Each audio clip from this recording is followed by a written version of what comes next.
반갑습니다. 음, 오늘은 50강, 드디어 반백강입니다. 50강 다오 이론이라는 주제로 얘기를 좀 해보려고 합니다. 다오 이론은 파동에 있어서 아주 기본적인 개념이고, 실질적으로 이 다오 이론으로 어떤 그 진입과 청산을 결정한다기보다는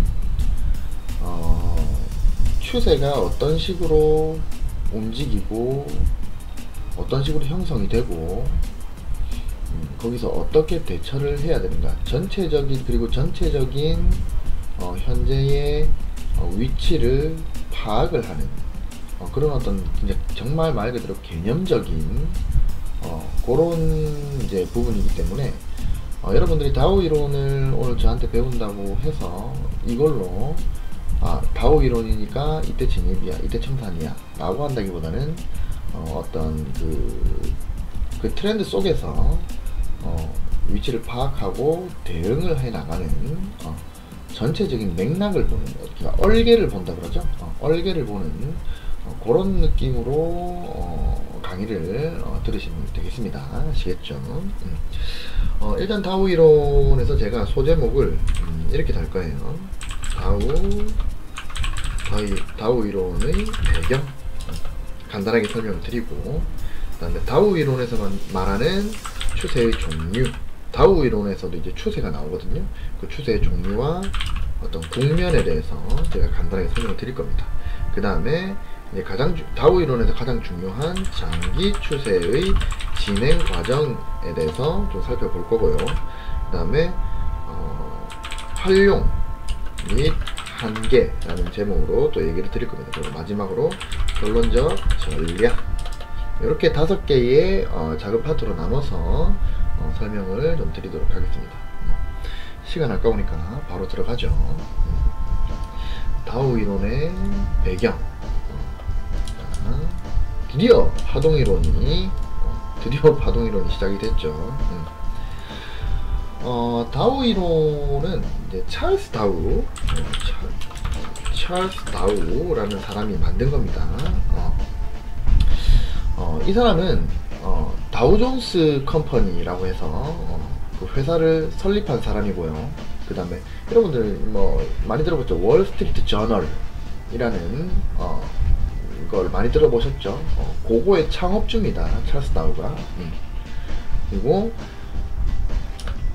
이 사람이 개발한 이 다오 이론은 기술적 분석 중에서는 거의 뭐 가장 오래됐다고 보시면 돼요. 그리고 가장 유명한 분석 방법 중에 하나입니다. 찰스 다우가 1902년에 이제 죽었어요. 이거 중요한 거 아니니까 안 적을게요. 1902년에 이제 돌아가셨는데, 이제 다오 이론이 이제 그 전에 이제 찰스 다우가 살아있을 때 만든 이론이지만 실질적으로 유명해진 거는 찰스 다우가 죽고 난 이후에요. 그러니까 찰스 다우가 죽고 나서도 1902년에 이제 돌아가셨다고 했죠. 죽고 나서도 그 월스트리트 저널의 창업주라 그랬잖아요. 그 월스트리트 저널의 어떤 편집진들, 그 회사 직원들을 중심으로 많은 이제 연구와 또 발전이 계속 일어났다고 합니다. 그래서 유명해진 거는 찰스 다우가 죽고 난 이유다. 그 다오 이론이 유명해지게 된 게 이제 1930년에 이제 여러분 아시죠? 그러니까 미국에서 1930년에 대공황이 발생을 합니다. 근데 이제 1929년, 그러니까 대공황 발생하기 1년 전에 이제 월스트리트 저널에서 사설을 하나 써요. 사설을 하나 쓰는데 이제 이제 증권 시장의 어떤 동향에 대해서 사설을 하나 씁니다. 이게 아주 역사적인 사설이에요. 이게 바로 사설 이름이 국면의 전환이라는 사설인데, 이제 여기 이제 다오 이론에 입각해서 미국 증권 시장이 현재는 이제 활황 국면, 그러니까 불마켓인데 이게 끝나고 이제 불황으로 들어간다는 거예요. 베어마켓으로 들어간다는 거죠. 요거를 1929년에 월스트리트 저널에서 사설로 냅니다. 사설 이름이 국면의 전환, 사설이고 이거는 월스트리트 저널에서 내는데, 이 근거가 되는 게 바로 다우 이론이었어요. 월스트리트 저널에서 다우 이론을 근거로 국면의 전환이라는 사설을 내는데, 이제 불마켓이 끝나고 베어마켓으로 들어갈 거다, 시작될 거다라고 예언을 합니다. 1929년에. 그리고 나서 1930년 딱 1년이 지났는데 이제 미국 증권시장이 이제 대공황이 왔죠. 1930년에 완전히 그냥 박살이 납니다. 그래서 다우 이론이 세상에 이제 널리 퍼지게 된 거예요. 실제로 그 전에도 다우 이론이라는 게 있었지만 정말 유명해진 거는 찰스 다우가 죽고 난 1902년에 죽었기 때문에, 죽고 나서 월스트리트 저널의 편집진들에 의해서 만들어진 사설, 그게 정확하게 1년 뒤에 대공황을 예측하면서 증권시장이 박살이 나면서, 그러면서 유명해지게 된 이론이다. 이렇게 간단하게 전해 내려오는 배경에 대해서 살짝 설명을 드려봤습니다. 이제 추세와 국면으로 들어갈게요. 이제 찰스 다우는 이제 이 추세를 세 가지로 나눴어요. 하나는 단기 추세, 하나는 중기 추세, 하나는 장기 추세, 이렇게 추세를 세 개로 나눴는데, 찰스 다우가 말하는 단기 추세는 그 매일매일의 주가, 그러니까 그 일봉에서 우리가 본 캔들 하나, 그러니까 물론 이제 미국에서는 이제 뭐 바 차트나 선 차트를 썼겠죠. 하루에 해당하는 그 이제 주가, 매일매일의 주가 또는 몇 주의 주가, 수주의 주가의 움직임을 단기 추세라고 얘기했습니다. 그러니까 매일매일의 주가 또는 수주의 주가의 움직임, 요거를 단기 추세라고 했어요. 그리고 중기 추세는 통상 3주 이상, 그리고 길게는 수개월에 의해서 지속되는 추세, 수개월의 주가의 움직임, 이렇게 정의를 했고요. 교과서에 나오는 겁니다. 그 다음에 책에 나오는 거예요. 그 다음에 장기 추세는 1에서 길게는 10년에 걸친 장기적 흐름, 요거를 장기 추세라고 했습니다.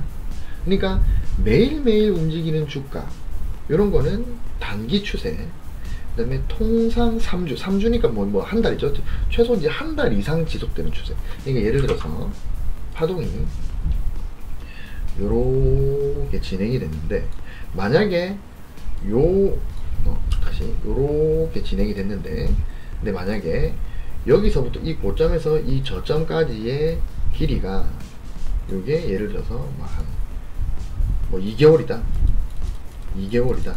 그렇다면 요거는 중기 추세라고 얘기할 수 있고, 그죠? 근데 만약에 요 안에서도 추세가 막 이렇게 움직이겠죠? 움직이는데 이 고점에서 저점까지 이 추세 하나의 트렌드, 이거는 이제 단기 하락 트렌드죠. 이 하락 트렌드의 길이가 뭐 며칠 내지 몇 주, 이렇게 막 1주, 뭐 2주 이렇게 된다면 요거는 단기 추세, 이렇게 본 겁니다.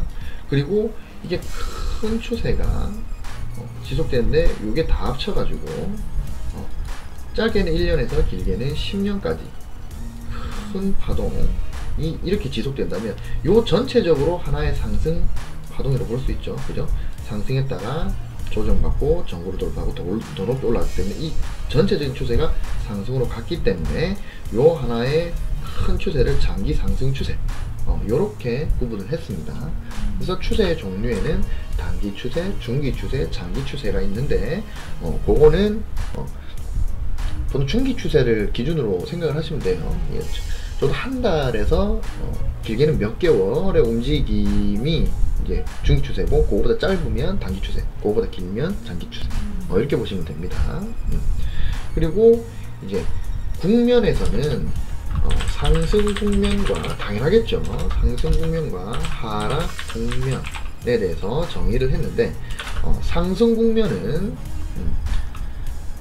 새로운 중기 추세의 바닥점이 그 이전의 바닥점보다 높으면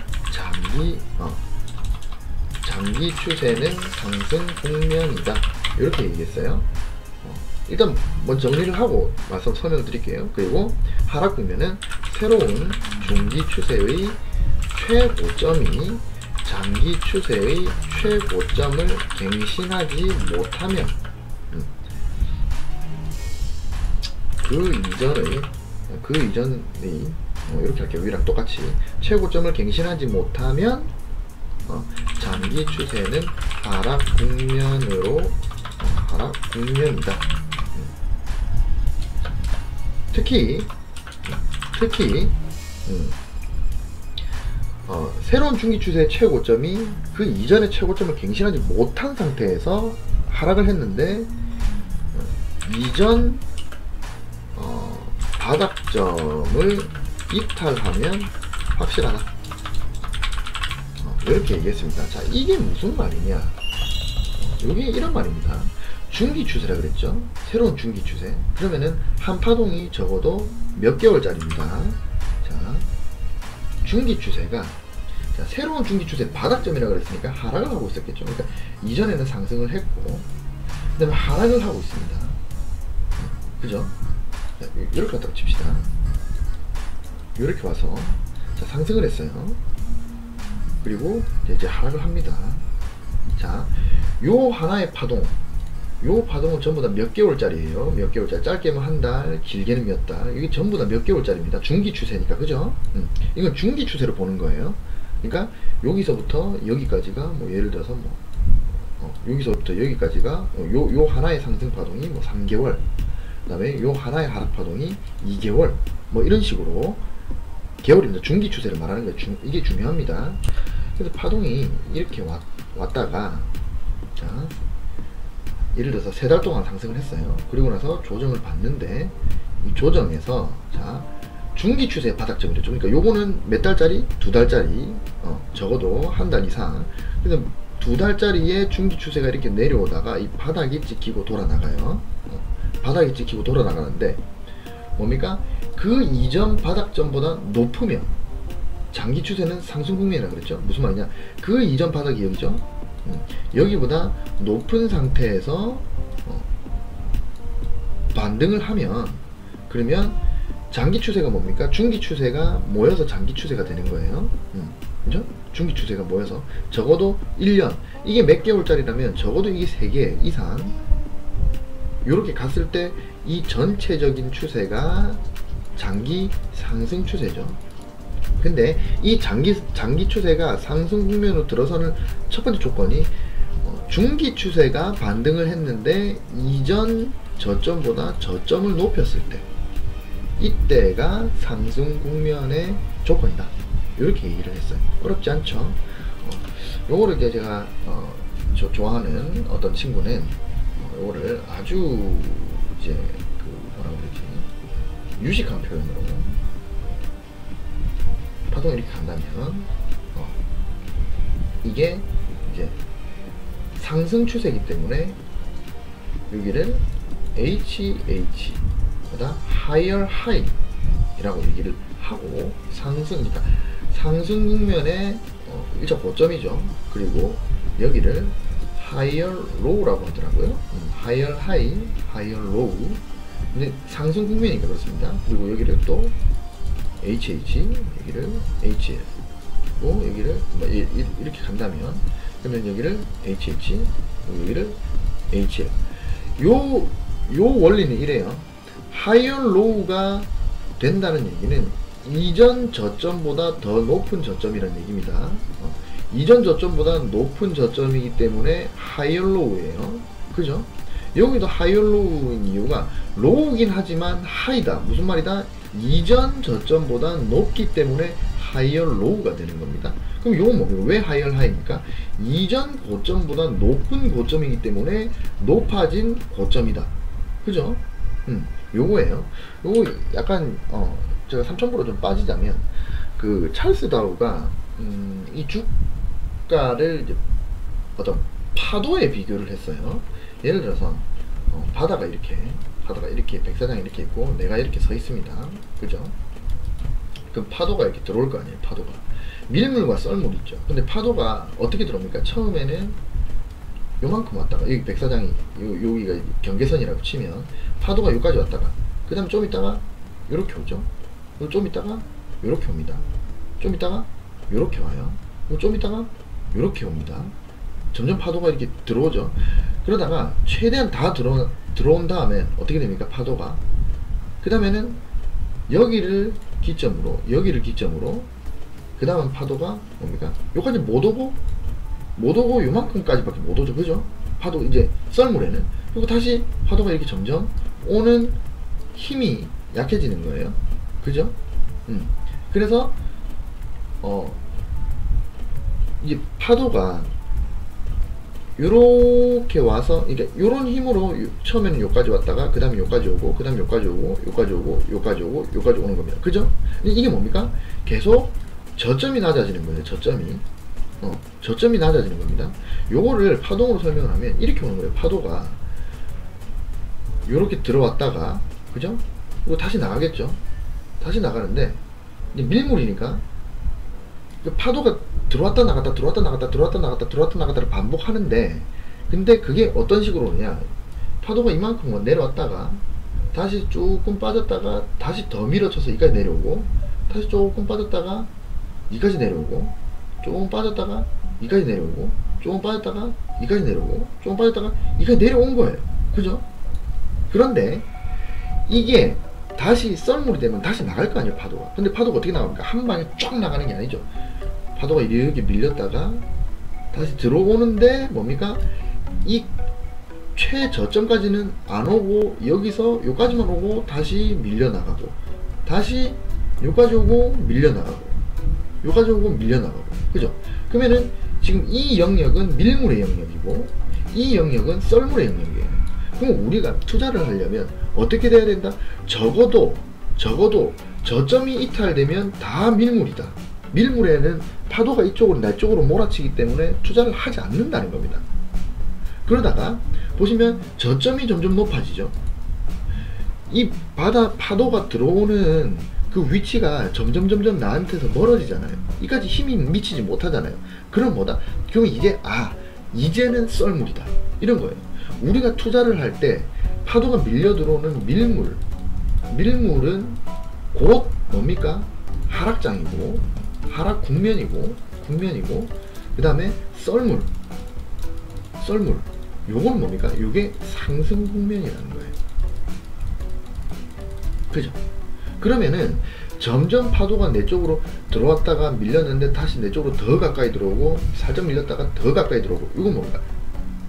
여러분 제가 항상 얘기하는 뭡니까? 채널에서의 하락 추세죠. 그죠?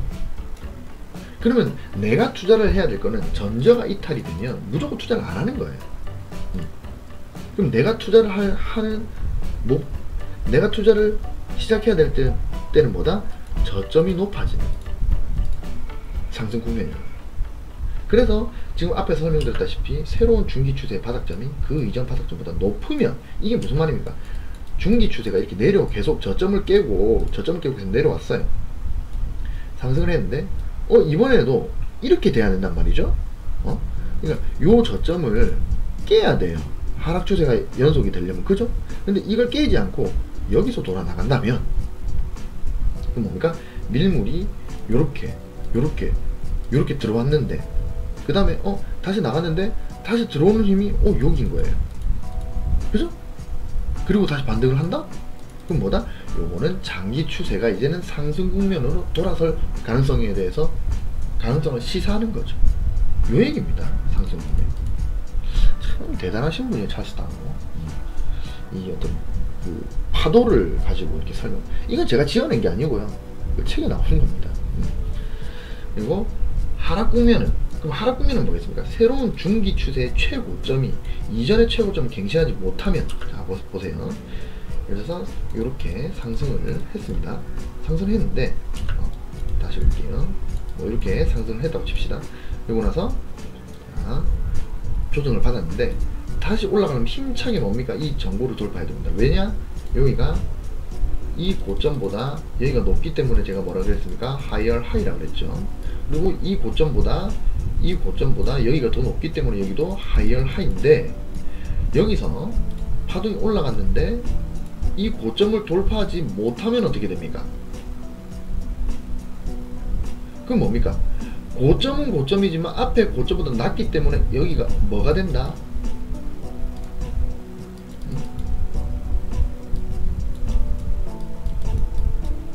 LH가 되는 겁니다. higher high가 나오지 못하는 거예요. 낮잖아요. 이 앞에보다 여기가 높기 때문에 앞에 H가 붙어서 high란 말이에요. 근데 앞에 high보다 낮은 상태에서의 고점이기 때문에 lower high가 되는 겁니다. 그죠?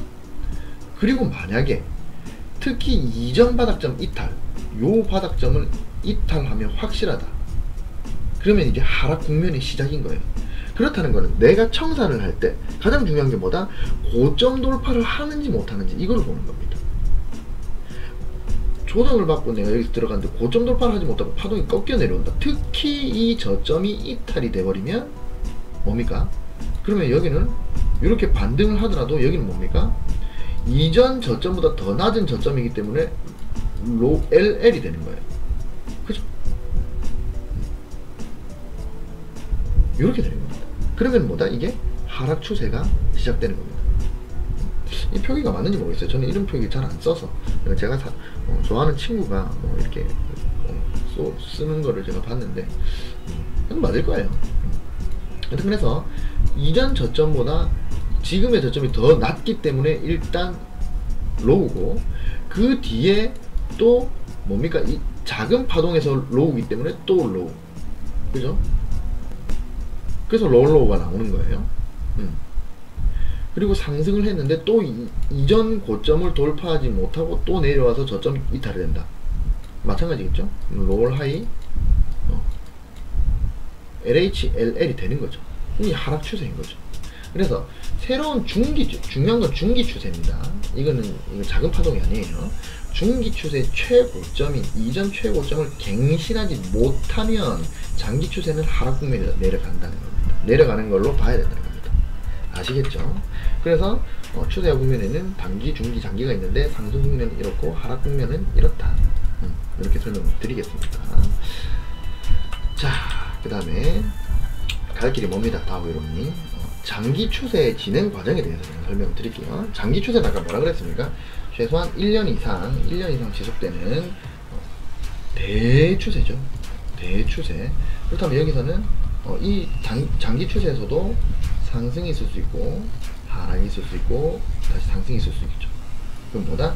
그러면은 이 대 하나의 추세를 세 개의 뭐 3개일 수도 있고 5개일 수도 있습니다. 이거는 제가 편의상 설명드리기 쉽게 말씀드리기 위해서 3개라고 지금 말씀드리는 거예요.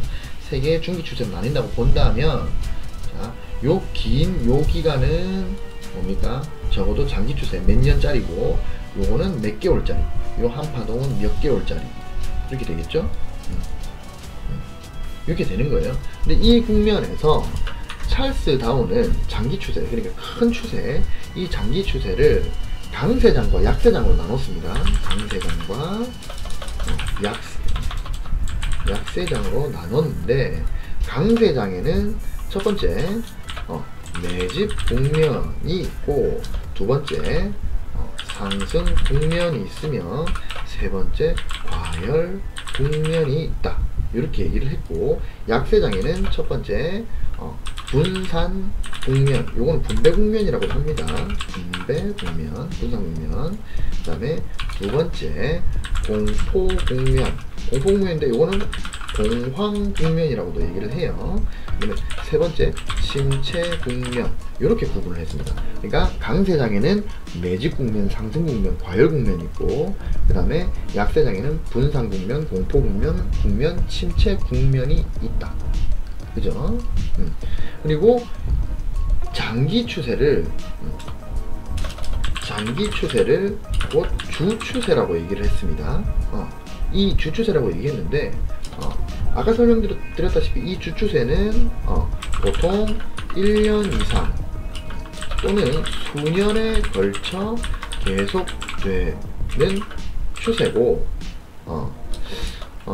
그 결과 한 최소 20% 이상의 변동을 수반하는 하락이나 상승의 움직임을 말한다. 이렇게 정리를 했습니다. 장기 추세는 요거 제가 그림으로 그려가면 설명드릴 거예요. 일단 이론적으로 이런 게 있다는 것만 알아두시면 돼요. 장기 추세에는 강세장이 있고 약세장이 있는데 그 안에서도 강세장은 매집 국면과 상승 국면과 과열 국면으로 나뉘고 약세장은 분산공포 침체 국면으로 나뉜다. 이 장기 추세는 주추세라고도 하는데 보통 1년에서 수년간 걸친 추세를 얘기하고 이걸 가격적으로 따지면 최소 20% 이상의 변동폭을 가지고 있는 그런 상승이나 하락 요 움직임을 이야기한다고 제가 정리를 할게요. 자, 그러면 여러분들 좀 이해하기 쉽게 제가 그림으로 깔끔하게 뭐로 그리지? 그림판으로 그릴까? 그림판으로 그려볼까요? 그림판이 어딨지? 이거 말고 요거 그림판으로 제가 그려볼게요. 자, 일단은 제가 아주 멋지게 추세를 한번 그려보겠습니다. 장기 추세를, 주추세를 그릴 거예요. 주추세를 그리는데 그 안에 중기 추세와 단기 추세를 다 그려볼게요. 일단은 장기 추세니까 하나의 큰 상승 추세로 제가 보겠습니다. 큰 상승 추세로. 이 직선이네. 이렇게 올라가서 이렇게 내려와서 이렇게 올라간다고 칩시다. 이게 너무 작나? 다시 좀 굵은 걸로 이렇게 가서 이렇게 간다고 칩시다. 그죠? 그러면은 일단은 장기 추세는 이 전체적으로 상승을 했죠. 여기에서 요까지 상승을 했습니다. 그죠? 근데 요 폭이 일반적으로 제가 여기서 여기까지 얼추 비슷한가요? 요 고점을 여기라고 보면 얼추 20% 이상의 변동폭을 가져야 되고 아닐 수도 있습니다. 그러니까 정확하게 20% 이상이 돼야 된다라는 말은 아니에요. 보통 평균적으로 그렇게 된다. 이렇게 먼저 얘기를 드릴게요. 그럼 이게 크게 장기 추세, 그죠? 요만큼이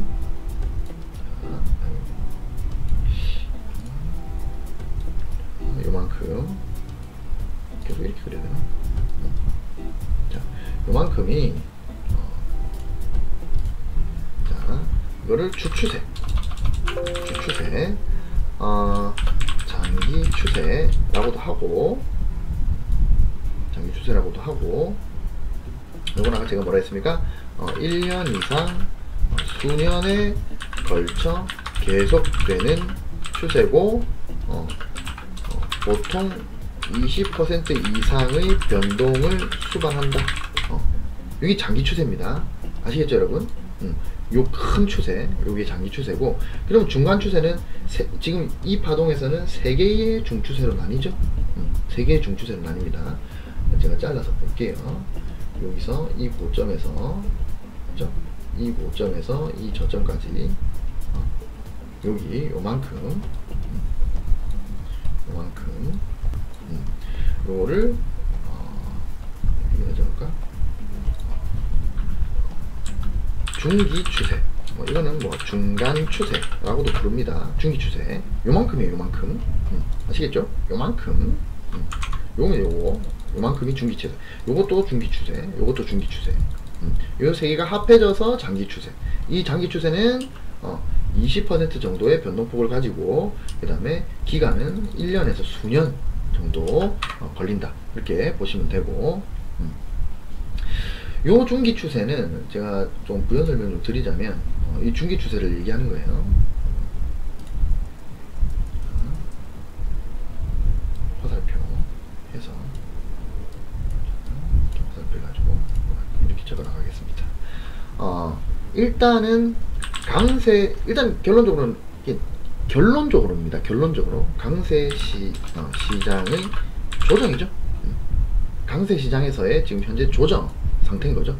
상승했다가 조정. 만약에 이 저점이 이탈하면은 뭡니까? 그러면은 그냥 하락 추세에서의, 그러니까 하락 추세 연속이겠죠.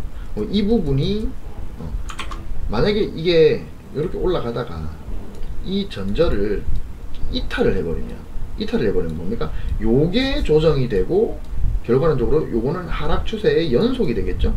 근데 이제 이탈을 하지 않고 저점을 높였습니다. 그죠? 하이어 로우예요. 저점이 높아졌기 때문에 저점이 져서 올라갔다면 그러면 강세 시장의 조정, 그죠? 이 파동은 강세 시장의 조정이 됩니다. 그래서 제가 이제 강세 시장의 조정이라고 적은 거예요. 그리고 3주에서 수개월 지속된다. 그죠? 그러니까 요 추세의 길이가 보통 3주, 뭐 한 달에서 수개월 정도 지속이 되고, 보통 이 반락은 다우 이론에서는 뭐라고 얘기했냐면 직전 상승 폭의 3분의 1이나 아니면 2분의 1이나 아니면 3분의 2 이렇게 3분의 2 정도의 조정을 가진다. 교과서에 이렇게 나와 있습니다. 무슨 말이냐? 만약에 이게 상승 추세, 장기 추세의 상승 국면이고 이게 중추세의 조정 추세라면 보통 이 조정은 직전 상승분의 3분의 1이나 아니면 2분의 1이나 3분의 2 정도의 조정을 가진다. 요거는 3분의 1, 2분의 1, 3분의 2는 뭡니까? 약간 엘리어트 파동의 조정 비율인 몇 퍼센트입니까? 기억도 안 나. 38점 몇 퍼센트? 잠깐만. 61.8%, 38.2%. 엘리어트 파동 하도 안 해가지고 몇이죠? 61.8%, 그죠? 38.2%, 그지? 그러니까 엘리어트 파동 피보나치 되돌림 비율 38.2%, 이 맞나? 그 다음에 50%, 그 다음에 61.8%. 여기 아니면 나중에 정정할게요.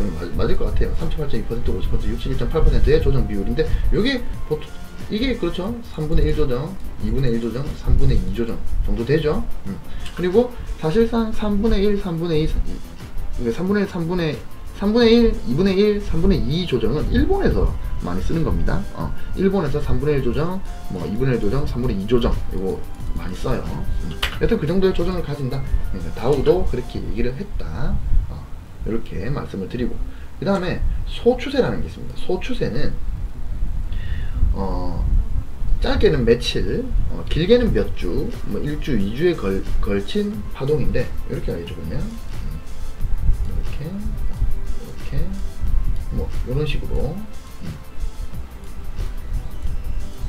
이런 식으로 짧은 파동 이런 식으로 가겠죠. 요게 뭐다? 단기 추세다. 요 하나의 추세요. 이거를 화살표를 해서 요 짧은 추세는 소추세, 소추세라고도 부르고, 단기 추세, 소추세라고도 부르는데, 요거는 보통 6일 이내라고 합니다. 6일 이내, 길어도 3주 이내. 이게 3주가 넘어가 버리면 중기 추세가 돼 버리죠. 그래서 6일 이내, 며칠짜리 6일 이내, 길어도 3주 이내로 끝나는 파동이고, 이거는 매일매일의 움직임을 얘기하며, 다우 이론에서는 큰 의미를 두지 않는다. 아시겠죠? 그러니까 다우 이론에서는 요런 단기 추세, 요런 조그마한 추세, 짧게는 뭐 6일 이내에도 끝나고 길어도 3주 안에 끝나는 요런 작은 추세는 크게 의미를 두지 않습니다. 다우 이론에서. 그럼 다우 이론에서 제일 중요한 거는 이 중기 추세입니다.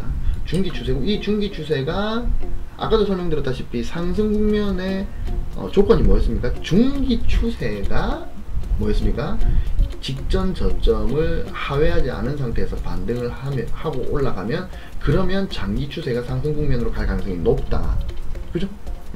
상승 국면으로 갈 가능성이 높다기보다는 상승 국면으로 갈 조건이다. 그죠? 중기 추세가 중요한 거예요. 단기 추세는 다우에서 크게 중요하지 않습니다.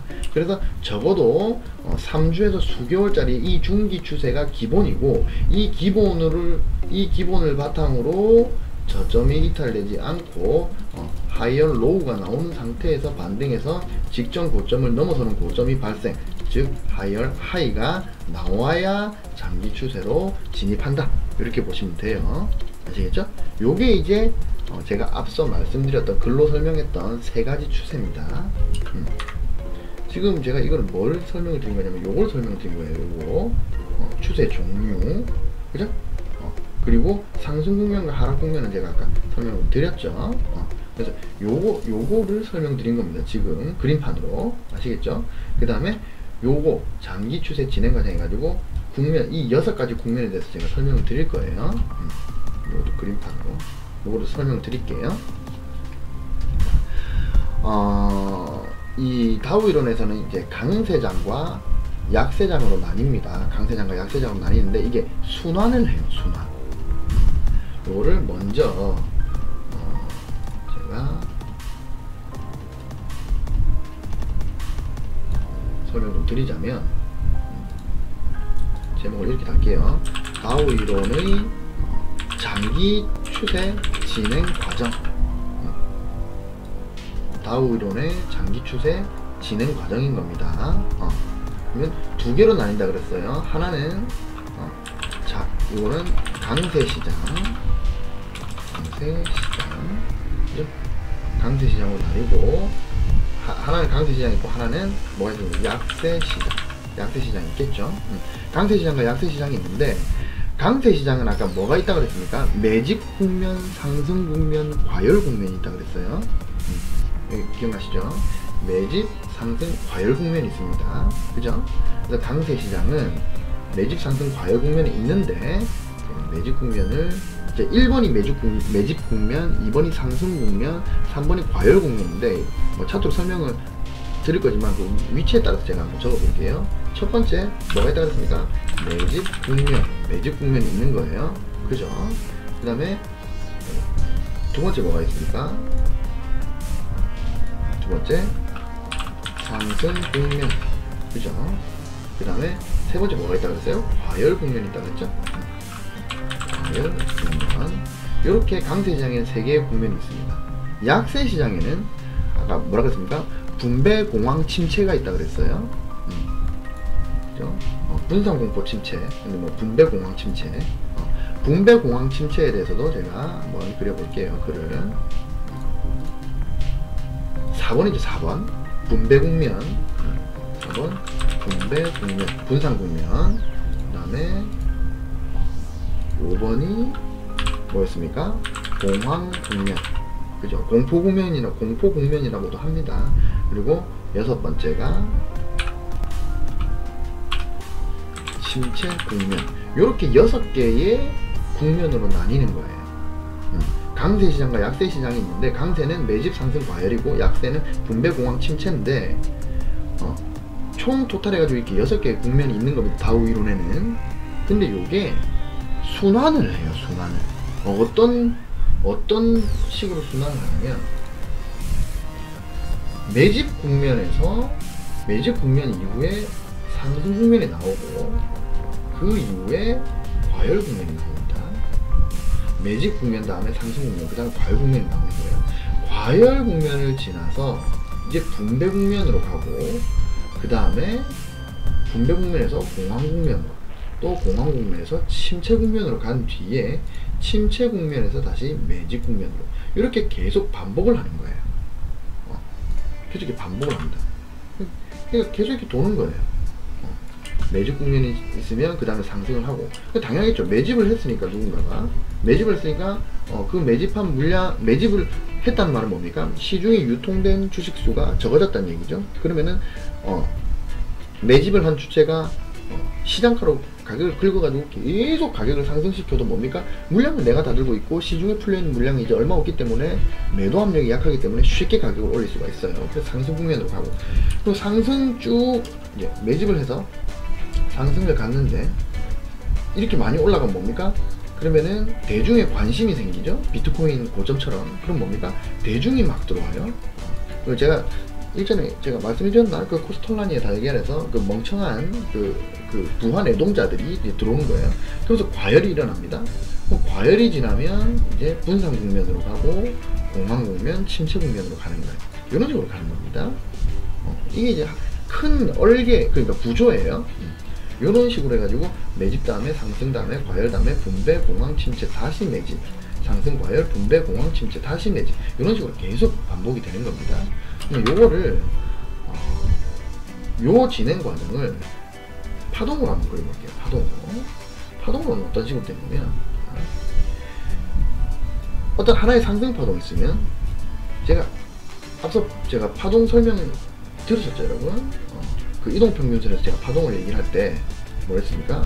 돌과 마루를 계속 반복하면서 이런 식으로 간다 했죠. 상승 파동이라면, 그죠? 하락 파동이라면 이렇게 가겠죠. 하락 파동이라면, 그죠? 이렇게 이 파장, 진폭을 그리면서 이렇게 파동 제가 설명을 드렸었습니다. 그러면은 예를 들어서 파동이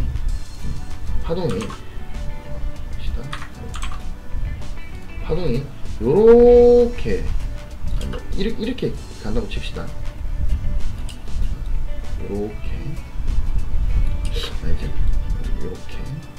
이렇게 간다고 치면, 자, 요 하나의 파동이 장기 추세라고 칩시다. 장기 추세. 아니지. 다시 설명드릴게요. 자, 파동이 이렇게 간다고 쳤을 때, 그때 이 전체가 장기 추세라고 보고, 그러면 이 한 파동이 중기 추세가 되죠. 중기 추세가 됩니다. 중기 추세가 되는데, 보시면 여기서는 매집이 일어나서, 당연히 매집이 일어나서 상승을 한 다음에 여기서 개인 투자자들이 이제 부하 내종자들이 들어오고, 뭐 과열이 되고 다시 분배가 되고 공황 상태를 지나서 침체 국면이 왔는데 다시 매집을 하고, 이렇게 반복이 되겠죠. 그거를 얘기한 겁니다. 제가 이 부분에서 이 두 개의 파동, 요 상승 파동과 이 하락 파동, 요거를 잘라서 그려볼게요. 이렇게 요만큼을 이렇게 잘라서 그려보겠습니다. 이해하시기 쉽게. 자, 그려볼게요. 개발 세발이지만 제가 한번 그려보도록 하겠습니다. 이게 뭐지? 이렇게 그리는 거구만. 그래도 브러쉬로 그려야지. 자, 파동이 이렇게 내려와서 이렇게 해서 상승하고 이렇게 간다고 칩시다. 그죠? 그러면 정확하게 반으로 쪼개서 자, 요 부분은 뭐가 되겠습니까? 강세장이 되겠죠? 강세장. 그러면 자, 이 부분은 당연히 약세장. 여러분 그림 못 보시는 분 없죠? 당연히 약세장일 거 아니에요. 가격이 하락을 하고 있잖아요. 그죠? 약세장, 이건 강세장입니다. 그죠? 찰스 다운은 이렇게 장을 나눴어요. 강세장과 약세장이 있다, 이렇게 얘기를 했습니다. 그리고 강세장에는 아까 뭐라 그랬습니까? 매집 상승 과열 국면이 있다 그랬죠. 그러면은 지금 이 자리가 바로 강세장의 시작 자리가, 여기가 매집 국면인 거예요. 매집 국면. 그리고 이 자리가 두 번째 상승 국면, 그죠? 그리고 부하 내동자들이 들어오는 이 자리가 바로 과열 국면입니다. 매집 국면을 지나서 상승을 하고 부하 내동자들이 들어오는 과열 국면. 부하 내동자들이 들어와서 매수를 하니까 가격은 좀 더 오르겠죠. 하지만 이때는 이미 스마트 머니들, 세력들은 기관 투자자들, 외국 투자자들 다 빠져나갔다. 개인들만 남아있다. 물론 이제 주식 중에는 개인 투자자가 세력인 주식들, 특히 잡주들, 스몰캡들은 오히려 기관이나 외국인이 털리는 경우도 많습니다. 제가 이제 설명드리는 거는 어떤 특정 스몰캡 작은 잡주들이 아니라 어떤 기본적인 어떤 지수라든지 아니면은 지수라든지 아니면 대형주들, 개인이 절대 이길 수 없는 그런 주들, 그런 주 위주로 지금 설명을 드리는 거니까 오해하지 않길 바래요. 하여튼 그래서 매집 상승 과열을 지나서 그 다음 뭐가 있다 그랬습니까? 분배 국면, 그죠? 분배 국면, 그 다음에 공황 국면, 침체 국면으로 간다 그랬죠? 그래서 이 자리가 바로 분산 국면, 분배 국면인 겁니다. 4번 국면이죠? 분배 국면. 그리고 나서 이제 급격하게 하락을 하니까 이 자리가 공포 국면이 되는 거예요. 공황 국면, 공포 국면, 공황 국면. 그리고 나서 이제 이 자리가 침체, 6번째 침체 국면이 되는 겁니다. 침체 이후에 뭐가 나온다? 다시 1번 매집이 나오는 겁니다. 이렇게 계속.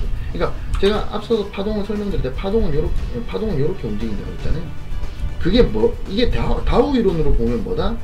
매집을 거쳐서 상승을 하고 과열을 지나서 분배, 공황, 침체까지 왔다가 다시 매집, 상승, 그 다음에 과열, 분배, 공황, 또 침체, 또 매집 이렇게 가는 거예요. 요거를 찰스 다우는 이제 강세장과 약세장으로 나눠서 매집, 상승, 과열, 분배, 공황, 침체로 나눈 겁니다. 아시겠죠? 이해하시죠? 그럼 여러분들이 비트코인 들어간 거는 다 과열 국면인 거죠? 물론 그때가 과열인지 아닌지는 지나고 나니까 제가 이렇게 그냥 편하게 얘기하는 거죠. 사실 그 당시가 과열인지 아닌지는 판단하기 힘들어요. 그 시장 속에 있을 때는. 물론 그래서 저도 그 당시에 과열 국면에 이게 과열인가 아닌가 고민을 많이 했었습니다. 근데 제가 과열이라고 결론 내린 게 언제냐면 요때예요. 요때 이때가 과열이었구나 라고 결론 내릴 수 있었습니다. 앞서 설명드렸다시피 저는 일목균형표의 구름대를 선행스팬 2를 이탈하는 순간에 나왔거든요. 1월 며칠인가 그때 나왔기 때문에 그렇기 때문에 저는 이 자리가 지나고 나니까 과열이라고 얘기를 했던 거예요. 물론 여기까지 쭉 물려 계신 분들도 많죠. 그분들은 빠져나오지 못한 거죠. 요 자리가 아니라 한 요 자리에서 나왔다. 거의 잘 팔았죠 저는. 1월달인가? 그래서 잘 팔았죠. 근데 이게 팔고 나니까 이제 여기가 과열이었구나 느끼는 거예요. 만약에 여기서 이렇게 또 반등을 해가지고 정보를 돌파하고 올라갔다면 전 또 샀을 겁니다. 근데 정보 돌파하지 못하고 쭉 내려왔기 때문에 요거는 이제 공황 침체로 가는 거였다. 결국 결과론적인 거죠. 이게 이제 다우 이론의 약간 한계입니다.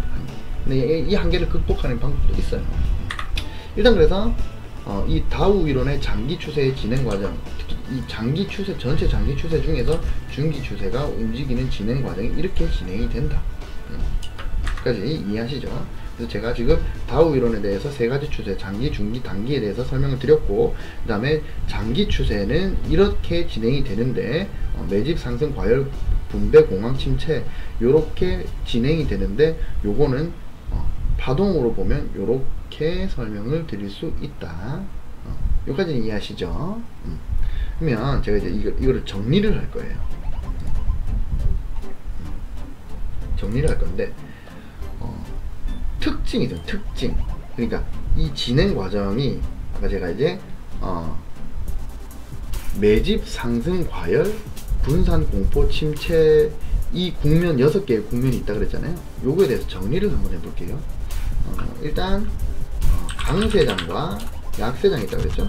약세장이 있는데 첫 번째 매집 국면이 있죠.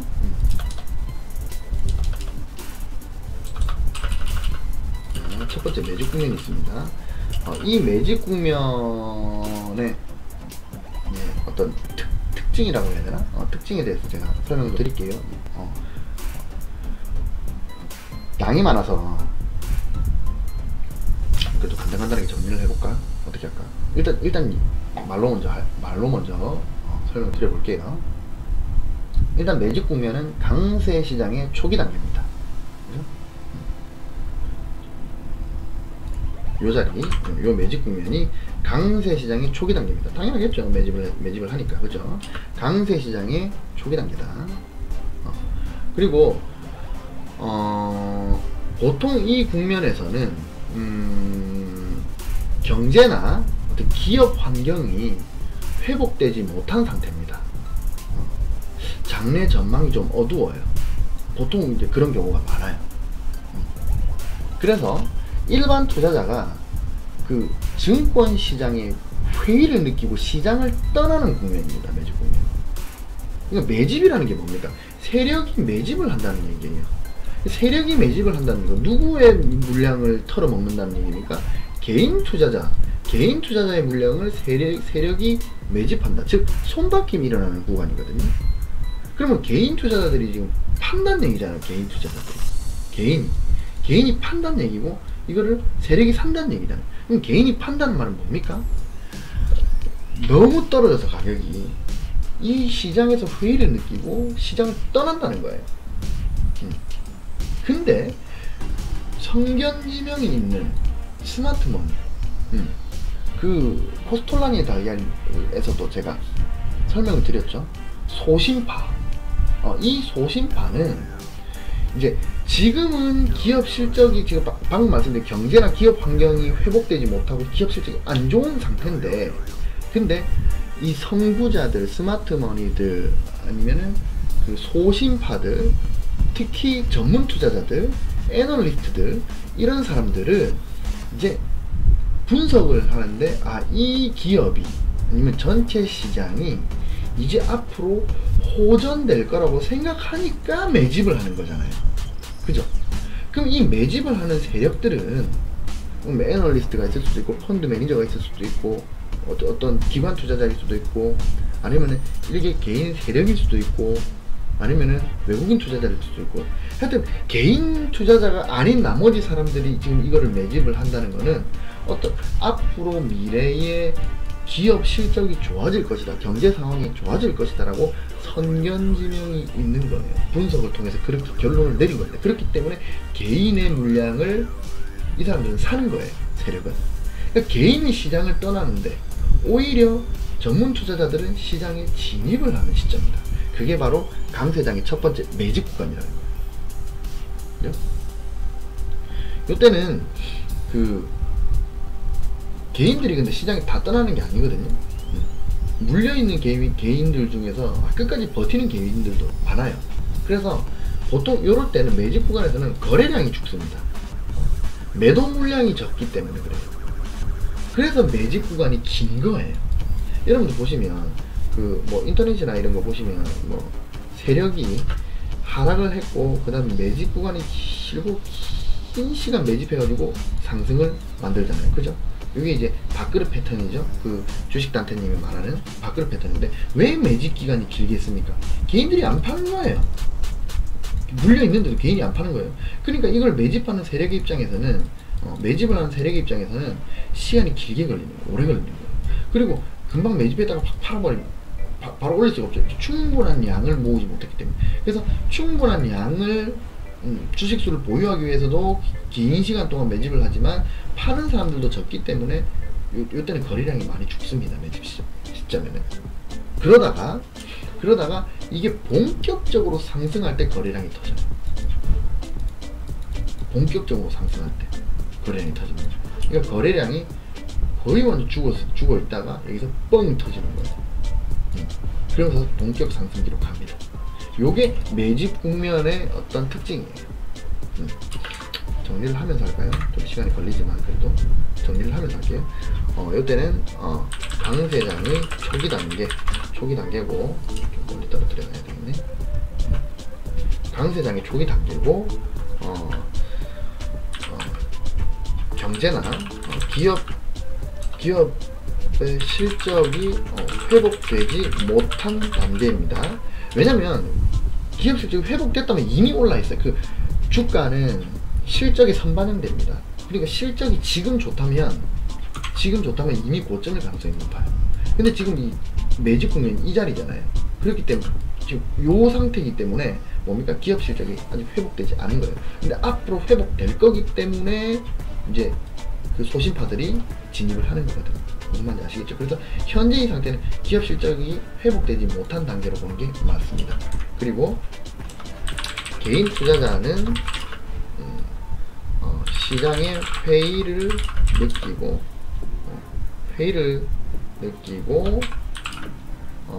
시장을 떠나는데 선견지명이 있는 전문 투자자들이 기업 실적이 호전될 것이라고 예측하고 주식을 사모으기 시작하는 단계다. 매직 국면이 이렇다는 겁니다. 아시겠죠? 자, 그 다음에 매직 국면 다음이 두 번째 상승 국면이 있죠. 상승 국면은 이제 매직 국면에서는 주가가 많이 떨어져 있고 바닥을 빌빌기고 있었어요. 근데 상승 국면 이제 상승이 시작된 거예요. 경제 여건, 아까 말씀드렸던 경제나 기업 실적이 이제 호전으로 지속적으로 실적이 상승을 하는 단계, 상승을 하고 있는 국면입니다. 그러니까 그래프를 보시면 요 상승 국면은 기업 실적이 이제 상승을 한 거예요. 왜 상승을 했어요? 요 매집 국면에서 전문 투자자들이 기업 실적이 상승할 거라고 판단을 하고 매집을 했죠. 그러고 나서 실제로 기업 실적이 상승을 했기 때문에 주가도 그 이전부터 상승을 시작해서 쭉 올라가는 거예요. 실적이 상승하니까 주가도 따라서 그러니까 상승할 거기 때문에 이미 벌써 상승을 시작했겠죠. 선반영이 되니까. 그래서 계속 상승을 지속하고 있는 겁니다. 실적. 그래서 기업 실적이 상승하고 있는 국면이다. 그리고 이때는 거래량이 엄청 터집니다. 상승할 때는 거래량이 터지면서 이제 일반 투자자들도 요때 시장을 떠났던 일반 투자자들도 이제 이렇게 오르니까 슬슬 이 기업이나 아니면 현재 시장에 관심을 가지기 시작하는 단계예요. 그죠? 그리고 이 상승 국면은 또 특징이 있는데 기술적 분석으로 투자를 하는 사람들이 가장 많은 수익률을 올리는 것 같습니다. 왜 그렇습니까? 제가 앞에서 예전에 그 강의할 때 제가 말씀을 드렸는데 기술적 분석은 뭡니까? 그 파동의 전환을 잡아낸다 그랬죠? 파동의 전환을 잡아내는 게 기술적 분석인데 상승 국면에서는 상승 파동은 길고 조정 파동은 짧고 다시 상승 파동 길고 조정 파동 짧고 상승 파동 길고 이런 식으로 간다 그랬죠. 그러면은 파동의 전환, 이 추세의 전환을 잡아내려고 하는 기술적 분석가들은 여기서 전환을 잡아내면 길게 먹을 수 있는 거예요. 길게 먹을 수 있죠. 그렇기 때문에 기술적 분석하는 사람들이 가장 수익률이 높은 구간이 이 상승 국면입니다. 대신에 기술적 분석을 하는 사람들이 가장 손실률이 높은 게 이 공황 국면이에요. 공황 국면에서는 기술적 분석을 하는 사람들은 개털립니다. 개박살나요. 왜냐면 공황 국면에서는 하락 파동이기 때문에 하락 파동은 길고 반등 조정 파동은 짧고 하락 파동 길기 때문에 여기서 내가 기술적 분석으로 들어갔다 하더라도 상승 파동이 짧고, 기억나시죠? 상승 파동, 이 조정 파동이 짧고 까딱 잘못하다가는 내가 산 위치를 까딱 잘못하면 이탈해가지고 손실이 발생할 수 있기 때문에 기술적 분석가들은 공황 국면에서는 상당히 수익률이 저조하다. 하지만 상승 국면에서는 수익률이 어마어마하다. 아시겠죠? 그런 이거 안 적을게요. 그냥 여러분 그냥 말로만 할게요. 공부하실 분들은 되돌리기 해가지고 그냥 알아서 적으세요. 너무 시간이 길어지네. 59분인데. 자, 그래서 이렇게 상승 국면에는 기업 실적이 좋아지고, 그 다음에 일반 투자자들, 특히 이만큼 올라왔을 때는 일반 투자자들도 다시 관심을 가지기 시작한다. 그리고 기술적 분석에 의존해서 주식 투자를 하는 투자자들이 가장 많은 수익을 얻을 수 있는 국면이다. 그러고 나서 이제 과열 국면이 됩니다. 과열 국면은 이미 이제 부와 내동자들이 이제 들어온 거예요. 일반 투자자들. 여기 바보같이 여기서 팔고, 여기서 발목에서 팔고 이제 어깨에서 들어오기 시작하죠. 이제 요런 이제 일반 투자자에 들어오는 과열 국면입니다. 요때는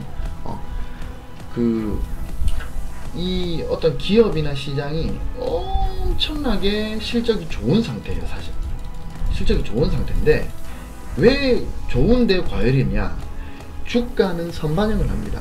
그러니까 실적이 좋은데 주가는 앞으로 떨어질 거라고, 그러니까 실적이 떨어질 거라고 생각하면은 하락으로 반락하거든요. 근데 현재 실적이 좋다고, 그러니까 기업의 실적이 현재 좋다고 앞으로 오르는 게 아니라, 현재 좋은 거는 과거부터 올라왔기 때문에, 현재 좋은 것 때문에 과거부터 올라왔고, 앞으로 현재는 좋지만 앞으로 나쁠 거기 때문에 가격이 선반영해서 내려가는 거예요. 그렇기 때문에 과열 국면에서는 지금 실적이 좋아요. 하지만 좀 있으면은 가격이 하락하는 이유가 뭐다? 앞으로 실적이 안 좋을 거기 때문에. 그렇기 때문에 내려가는 거거든요. 그래서 이 과열 국면에서는 실질적으로 기업의 실적이 상당히 좋아요. 그래서 보통 개인 투자자들이 정말 실수를 하는 거죠. 이 기업의 실적이 좋아. 그렇기 때문에 나는 사. 이 단계가 바로 과열 국면이라는 겁니다. 실질적으로 우리가 기본적 분석을 하는 이유는 뭐냐면요, 현재의 실적이 좋다는 거는 누구나 분석해요. 재무제표 봐도 앞에 전분기 전년도 동기 대비 지금이, 그러니까 YY 대비 현재가 더 좋고 전분기 대비 좋고, 이거는 숫자 딱딱 찍히는데 초등학생도 알 수 있지. 그렇다고 기업의 실적이 좋구나 하고 들어오면은 망하는 겁니다. 실질적으로 기본적 분석은 뭐를 분석하는 거냐면, 현재의 실적이 좋은 걸 분석하는 게 아니라 앞으로 실적이 어떻게 될 건가를 분석하는 거예요. 그래서 기본적 분석이 어려운 겁니다. 그래서 과열 국면에서는 실질적으로 기업의 지금 실적이 좋아요. 상당히 좋은 상태입니다. 그러니까 개인 투자자들이 더 그거를 믿고 들어오는 거예요. 리포트 보니까 막 좋다 하니까는 들어오는 겁니다. 실질적으로 거기가 고점인지 모르고. 그러다 보니까 개인 투자자들이 막 미친 듯이 들어오다 보니까 뭡니까? 증권 시장 자체가 과열이 된 거예요. 과열이 되는 겁니다. 그리고 일반 대중 투자자들의 참여로 시장이 정말 활황 상태예요. 그러니까 부와 내동자들, 그 다음에 뭐 조금 증권사 리포트에서 뭐 기업 실적 좋다니까 들어오는 그런 개인 투자자들, 뭐 그런 사람들이 막 들어오기 시작하니까 시장이 과열 국면으로 이제 진입을 하게 되는 겁니다. 그리고 보통 과열 국면에서는 호재가 엄청 터집니다. 대중 매체에서도 관심을 많이 가집니다. 예전에 비트코인 하시는 분들은 예전에 기억나실지 모르겠는데, 고점 부근에서 뭐가 터졌습니까? 막 비트코인으로 몇 억을 벌었다, 몇십억을 벌었다, 뭐 인생을 역전했다, 이런 방송들이 엄청 많이 나왔잖아요. 그러면서 그때 막 터진 게 뭡니까? 뭐 동전주는 집회를 간다, 뭐더라, 리플은 무슨 기술력이 있다, S&T는 무슨 기술력이 있다, 근데 아직도 기억난다. S&T가 휴대폰 그런 거라 그랬죠. 그다음 제가 진짜 제일 어이없었던 거는 뭔지 아세요? 뭡니까? 되게 유명한 코인인데, 뭐더라, 일본 이름도 기억이 안 나네. 일본 도쿄 올림픽이 2020년에 열리기 때문에 내 진짜 말도 안 돼. 무슨 도쿄 올림픽, 그런 말도 안 되는 헛소문이, 그 코인 이름이 기억이 안 나네. 하여튼 그런 말도 안 되는 뉴스들이 막 터지고 호재가 막 터집니다. 그게 과열 국면에서 나오는 일종의 어떤 그런 특징이에요. 그리고 엄청난 투기로 거래량이 미친 듯이 터집니다. 미친 듯이 터져요. 그리고 보통 과열 국면에서는요, 이게 중요합니다. 과열 국면에서는 뭐가 나오냐면요, 부실주와 테마주가 상당히 인기가 많아져요. 그러니까 뭐다? 이 과열 국면에는, 제가 비트코인 하시는 분들도 많으니까 비트코인으로 예를 들면요, 비트코인보다 자발트들이 인기가 많아져요. 막 S&T가 A다 S&T다, 에이다다, 트론이다, 뭐다, 이런 잡스러운, 진짜 추천도 할 수 없는 그런, 솔직히 비트코인 빼고 다 사기지 저는 그렇게 생각하는데, 여러분들은 그렇게 생각 안 하실지 모르겠지만, 어떤 그런 부실주와 테마주가 엄청나게 과열돼요. 왜 그렇습니까? 변동폭이 크기 때문에, 베타가 크기 때문에 비트코인에 투자하는 것보다 S&T 투자하는 게 수익률이 더 높을 것 같거든요. 이상한 논리, 그런 논리가 막 들어옵니다. 그게 과열 국면이에요. 그러다가 이제 분배 국면으로 넘어가는데, 고점을 찍고 이렇게 슥 내려가는 이 분배 국면이 되면 이제 이 강세 시장 이 세 국면에서 이제 매집과 상승과 과열을 거치면서 시장이 지나치게 과열됐다는 것을 전문 투자자들이 감지를 합니다. 그래서 이 전문 투자자들이 이 분배 과정에서 뭐다? 빠져나갑니다. 전문 투자자. 아, 시장이 너무 과열됐다. 너무 미친듯이 과열됐다. 아, 이제 빠져나가야 되겠다. 그리고 분석을 해보니, 아, 이 기업은 실적이 안 좋을 거다. 내년도 아니면은 다음 분기는 전년도 동기 대비 영업이익률이 얼마가 나올 건데, 이게 지금 제도권에서 지금 컨센서스가 이렇게 설정이 되고 있는데, 이거보다 낮게 떨어질 것이다. 그러니까 어닝 쇼크가 발생할 것이다. 이런 식으로 분석을 하는 전문 투자자들이 이제 빠져나갑니다. 스마트 머니들은 여기서부터 빠져나가기 시작했다. 요 구간이 빠져나가는 구간이죠. 요 구간. 여기서부터 분할 매도를 통해서 이렇게 빠져나가는 겁니다. 요 구간이 빠져나가는 구간이에요. 상승 말미와 과열 초반 그리고 분배까지. 요 구간을 통해서 이제 스마트 머니들, 세력들, 개미한테 다 털어먹고 빠져나가는. 그러니까 생각해보세요. 전문 투자자들이 빠져나간다는 것은 누군가 그 물량을 받았다는 얘기입니다. 누가 받았느냐? 부와 노동자들, 멍청한 개인들이 받은 겁니다. 여러분들 가슴이 아파도 새겨 들으세요. 그리고 이 단계에서는요, 주가가 조금만 하락을 해도 거래량이 증가를 합니다. 무슨 말이야? 주가가 하락을 했는데 거래량이 증가를 한다. 이게 무슨 말이에요? 주가가 이렇게 하락을 하는데 조금만 하락을 해도 거래량이 펑펑 터져요. 빠져나가고 있는 거죠. 그죠? 빠져나가고 있는 겁니다. 근데 왜 거래량이 많이 터집니까? 주가가 하락한다는 거는, 잘 생각해보세요. 개인 투자자는 시장가로 좀 매도하지 않습니다. 특히 이렇게 과열 분배 이 구간에서 고점이기 때문에 지금 그러니까 개인 투자자들의 관심이 더 올라간다라고 막 이렇게 말도 안 되는 그런 패러다임이 막 생겨 있는데, 근데 여기서 주가가 떨어지면 개인들은 더 살라 그러거든요. 근데 가격이 떨어진다는 건요, 그 세력이 시장가로 매도를 치기 때문에 가격이 떨어지는 거예요. 이건 나중에 제가 호가창 얘기하면서 한번 설명드릴 건데, 그럼 가격이 떨어진다는 거는 세력이 빠져나가고 있는 겁니다. 그러니까 실질적으로 어떤 스마트 머니들, 그러니까 큰 세력들이 시장가로 매도를 때리기 때문에 가격이 떨어지는데, 거래량이 터진다는 말은 그 가격에서 계속 누가 받는다는 거예요. 그럼 뭐다? 요 구간에서의 거래량이 터지는 거는, 분배 구간에서 거래량이 터진다는 거는 세력은 팔고 개인은 사는데 개인이 미친듯이 받고 있기 때문에 거래량이 높게 형성이 된다는 겁니다. 그래서 조금만 가격이 빠져도 거래량이 막 증가합니다. 그리고 요 분배 국면은 이 강세장의 마지막 국면인 과열 국면과 중첩이 돼서 나와요. 그러니까 어디까지가 과열이고 어디까지가 분배다라고 정의를 할 수가 없어요. 이게 막 뒤죽박죽 섞여서 나옵니다. 그러니까 과열과 분배가 동시에 일어난다고 보시는 게 정확해요. 그럼 분배는 뭐다? 쉽게 말해서 이렇게 생각하면 돼요. 세력이 수익을 서로 이제 챙긴다, 분산해서 먹는다, 분배받아서 먹는다, 이렇게 보시면 됩니다. 쉽게 말해서. 그래서 과열 국면과 분배 국면은 같이 중첩돼서 나타나는 경우가 많고, 이 과열 부분부터 이미 빠져나가고 있다, 세력들은. 그거를 부와 노동자들이 받고 있다, 이렇게 설명을 드리겠습니다. 그리고 나서 이제 공포 상태, 공포 국면, 공황 국면으로 떨어지죠. 이때는 실질적으로 경제나 아니면은 기업의 실적이 실질적으로 나쁘게 찍힙니다. 여기서는 뭡니까? 여기서는 애널리스트들이 이제는 이 기업이 실적이 나쁠 거야 라고 생각해서 빠져나가고 있고, 실질적으로 그 애널리스트들의 분석이 맞게 떨어지면서 이미 실적이 나쁘게 찍힙니다. 어닝 쇼크가 나고 막 이래요. 이 특징입니다.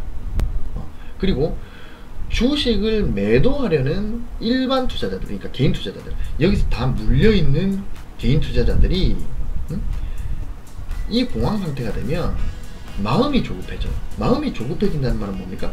조금이라도 반등을 하려고 하면 본전 왔다고 매도하고, 조금 반등하려면 본전 왔다고 매도하고, 즉 매물대의 힘이 엄청나게 강하다. 그래서 좀처럼 가격이 올라가지는 못해요. 좀처럼 가격이 올라가지 못하고, 기회만 보면 이제 개인들이 빠져나가려고 막 아둥바둥하고 있기 때문에. 그래서 매도 압력은 엄청 강한 거예요. 개인 투자자들이 어떻게든 본전 찾고 나가려고 매도 압력은 강한데, 여기서 새로 들어오는 힘은 약합니다. 새로 들어오는 힘이 약하다, 무슨 말입니까? 가장 주식시장에서 가장 강한 힘은 세력이 가지고 있어요. 근데 세력이 여기서 사겠습니까? 여기서 다 팔았는데 안 사겠죠. 세력은 안 들어오고 개인 투자자들은 팔려고 그러고, 물량은 다 개인 투자자들이 들고 있고, 서로서로 더 싸게, 이거 더 빨리 팔려고 그러고, 미치는 거죠. 공포 상태가 시작되니까 가격이 계속 떨어지는 거예요. 그러면서 실질적으로 애널리스트들이 발표하는 리포트들이 전부 다 실적이 안 좋게 나와요. 미치는 상태입니다. 그리고 공황 상태를 거쳐서 침체 상태가 오면, 이제 이 상태가 되면요, 이제 전문가랍시고 다 나오는 사람들이 경기 전망 최악이다, 앞으로 진짜 안 좋아질 거다, 이렇게 전문가랍시고 막 얘기합니다. 그 여러분들 요새 최근 뉴스 들어보시면, 이게 얼마 전까지 최근 뉴스 들어보시면 경제가 파탄이 나느니 뭐 그런 뉴스 많이 들어보셨죠? 언론에서 막 경제가 파탄이 나느니 무슨 증권사에 무슨 전문가가 나와가지고 경제가 취업률이 어떻고 이러면서 경제가 파탄 날 거다. 제가 단언하는데요, 코스피는 지금이 얼마 전이 완벽히 저점이었어요. 저는 코스피가 얼마 전이 완벽히 저점이었다고 몇 개월 전부터 떠드는 사람이고, 이제는 상승을 한다, 코스피가. 그러니까 전문가들이랍시고 텔레비나 TV 나와가지고 지금 현재 앞으로 경기가, 글로벌 경기가 안 좋고 어쩌고 저쩌고 지랄 발광을 하면요, 그때 거기가 저점이에요. 다오가 그렇게 얘기한다니까요. 저도 그렇게 얘기를 해요. 저는 그래서 이미 얼마 전에 1900선, 코스피 1900선에서 쇼핑을 많이 했어요. 주식 쇼핑을. 저는 거기가 이제 저점이라고 보는 거죠. 1900선이 저점이었다고 봐요. 맨날 얘기하잖아요. 제가 트레이딩 뷰에 아이디어에서 얘기했어요. 저점이다. 난 코스피 저점이라고 생각합니다. 1900선. 그때 당시에 1900선. 몇 개월 전에. 1900선이 저점이다. 2008년 금융위기 때보다도 PBR이 낮아요. 말이 됩니까? 2008년 금융위기 때 PBR이 0.86이었어요. 2008년 금융위기 때 주가가 미친듯이 50조, 60조가 하루만에 증발되던 그 시기에 그 최저점이 PBR이 0.86이었다니까요. 근데 지금 현재 코스피 1900선이 0.82예요. PBR이. 지금 2008년 그때 서브프라임 모기지론 터지면서 전 세계적으로 글로벌 경제 위기가 왔을 때 그때보다 힘듭니까? 아니라고요. 그럼 우리나라가 왜 이렇게 많이 빠졌냐? 이것도 3000% 빠졌는데, 우리나라가 지수가 이렇게 많이 빠진 이유가 있어요. 독일이 많이 빠지거든요. 우리나라도 많이 빠지고. 이거 왜 그런지 아세요? 우리나라가 제조업이 우리나라 경제에서 차지하는 가장 큰 부분이 제조업이기 때문인데, 제조업의 경기 하락이 전 세계적으로 이미 일어났다고요. 제조업이 미친듯이 하락을 하고 있다는 거고, 전 세계적으로. 그렇기 때문에 우리나라 주가가 다른 나라 주가보다 많이 빠진 이유가 제조업 때문에. 제조업이 우리나라의 경제의 대부분을 차지하고 있기 때문에 주가가 많이 빠지는 거예요. 두 번째는 뭔지 아세요? 우리나라 주가가, 코스피가 다른 나라들에 비해서 코스피가 많이 빠진 이유, 이게 전문가들 아무도 설명 안 해요. 대한민국의 우리 경제의 반 이상을 차지하는 게 뭡니까? 반도체입니다, 여러분. 반도체는 사이클이 있어요. 제조업 하락 국면과 반도체 반도체의 하락 사이클이 같이 맞물린 거예요.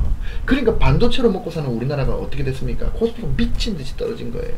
반도체 2020년부터 이제 그 공급이 이제 수요가 늘어나서 공급도 늘어날 예정입니다. 2020년부터. 지금 이제 반도체 그 회사들이 거의 다 저점 찍고 이제 돌리고 있는 중이에요. 무슨 말이냐? 우리나라 경기가 우리나라 코스피가 떨어진 거는요, 우리나라 경기가 어려워서 떨어진 게 아니에요. 우리나라 경기 좋아요, 지금. 괜찮습니다. 엊그저께 고용률 발표됐잖아요. 역대 최고 찍었어요. 우리나라 경제 지금 나쁘지 않아요. 그러니까 좋다라고 말씀드릴 수는 없지만 최악 국면은 아니라고요. 근데 코스피는 최악으로 치달았죠. 이유가 그거예요. 반도체와 제조, 이 두 가지가 우리나라 경제를 움직이는 주축이에요. 여기에 포함되는 게 조선 난리 났었잖아요. 자동차, 요런 게 다 힘들었기 때문에 우리나라 코스피가 미친 듯이 떨어진 거예요. 이제 반등하고 올라갑니다. 두고 보세요. 여튼 이제 3000% 좀 빠졌는데, 그래서 이 침체 국면이 오면 이 어줍지 않은 전문가들이라는 사람들이 뉴스에 나와가지고 막 기자들, 특히 경제지 기자들이 경제 안 좋다 막 이래요. 그때가 저점입니다. 침체 국면이. 경기 전망이 최악으로 나온다. 여기서 뭐라 그랬습니까? 여기서는 엄청 실적이 좋게 나온다 그랬죠. 실적이 엄청 좋게 나온다 그랬어요.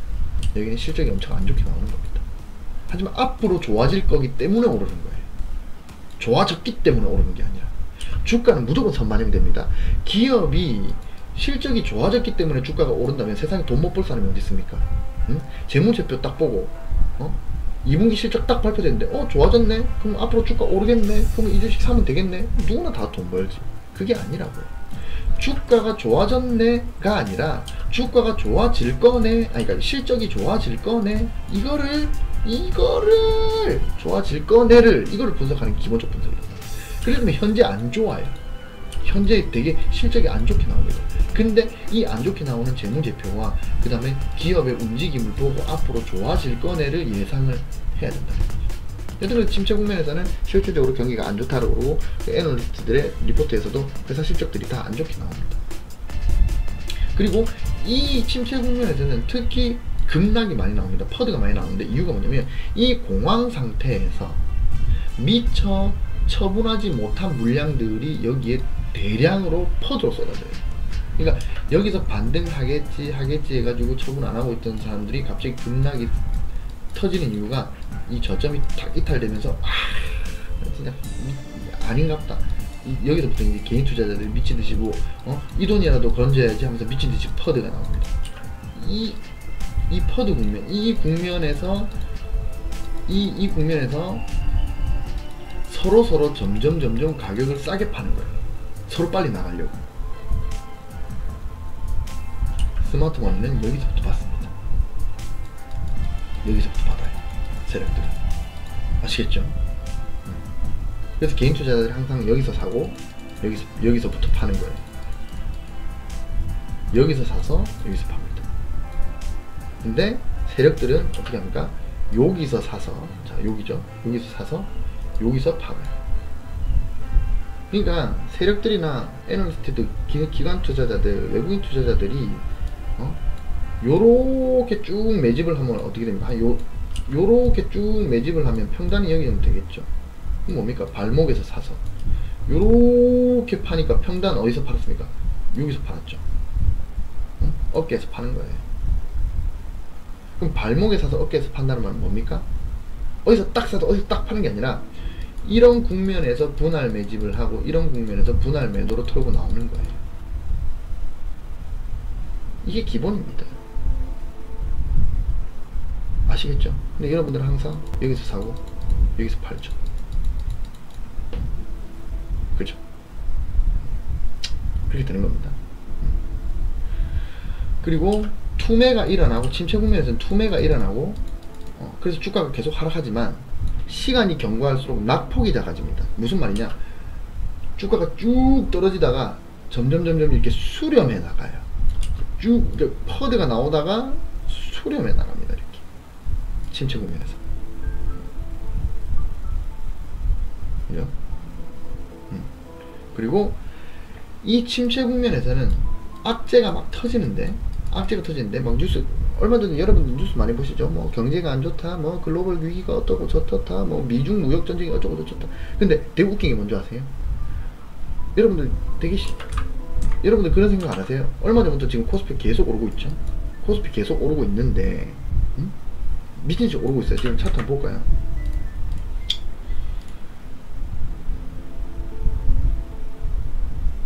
봅시다. 코스피 차트 한번 봅시다. 새벽 3시다. 벌써 1시간 20분을 했네. 대충 끊어야 되겠네요. 그래도 중요하니까. 중요하니까. 코스피 보시면, 코스피 지금 계속 오르고 있거든요. 그죠? 지금 여기서부터 미친듯이 오르고 있습니다. 코스피. 그죠? 근데 되게 웃긴 게 뭔지 아세요? 요 구간 기억나실지 모르겠는데, 이 저점 구간, 여기 제가 뭐 미친듯이 지금이 저점이다, 코스피는 지금이 저점이다, 얘기했던 이 구간에 악재가 막 없었던 게 아니에요. 악재가 많이 터졌었어요. 미중 무역 분쟁부터 시작해가지고, 이 8월 달이면 뭡니까? 7월 4일부터 요 구간이 어떤 구간이에요? 일본이 우리나라한테 무역 공격하고, 소재로 무역 공격하고, 그래서 막 우리나라 막 망한다 망했습니까? 오히려 상승하죠. 이게 제가 뭘 얘기하고 싶느냐, 이런 국면에서는요, 진짜 여기가 진바닥이라면요, 악재가 터지는데도 가격이 떨어지지 않아요. 상상 가능한 모든 악재가 나오는데 가격이 떨어지지 않아요. 무슨 말입니까? 어떤 매수자가 꽉 받치고 있는 겁니다. 여기가 저점이라고 판단하는. 악재가 막 터지는데, 막 미중 무역으로 해가지고 막 트럼프가 중국한테 막 5만 대만 하고, 그때 당시에 8월달에 뭐 있었습니까? 홍콩 막 분쟁하고, 홍콩이 그 시위 막 그렇게 심하게 하잖아요. 그러면요, 중국 시장으로 들어가는 자본도 홍콩을 거쳐서 가는 자본이 엄청나게 많아요. 그런 것들, 그 글로벌 경제 위기 온다 막 뉴스 미친 듯이 터졌잖아요. 그런 악재가 터지고, 막 미중 무역 전쟁이, 일본은 무역 공격하고, 그 다음에 뭡니까? FOMC도 금리 인하한다 했다가, 이번엔 안 하고 다음에 한다 했다가, 막 그렇게 막, 원래 인하한다고 했다가 안 하면 그게 악재거든. 그런 악재가 터지면 또 가격이 안 떨어지더라니까? 그런 현상이 일어납니다. 그러면서 약세 시장이 종료가 되는 거예요. 이 침체 국면을 지나서. 요런 진행 과정을 거칩니다. 요런 특징이 있어요. 1시간 20분이 넘었기 때문에, 오늘 너무 길게 했기 때문에 좀 자르고 갈게요. 자르고 가겠습니다. 그래서 뭐 이런 진행 과정이 있다, 요까지 하고, 그 다음에 다음 시간에 활용 및 한계하고 결론적 전략에 대해서 다음 시간에 제가 2부로, 다우 이론 2부로 해가지고 찍어가지고 올리도록 하겠습니다. 너무 길게 했네. 그죠? 죄송합니다. 1시간 23분 동안 들으신다고 고생 많으셨습니다. 잘 자요. 안녕.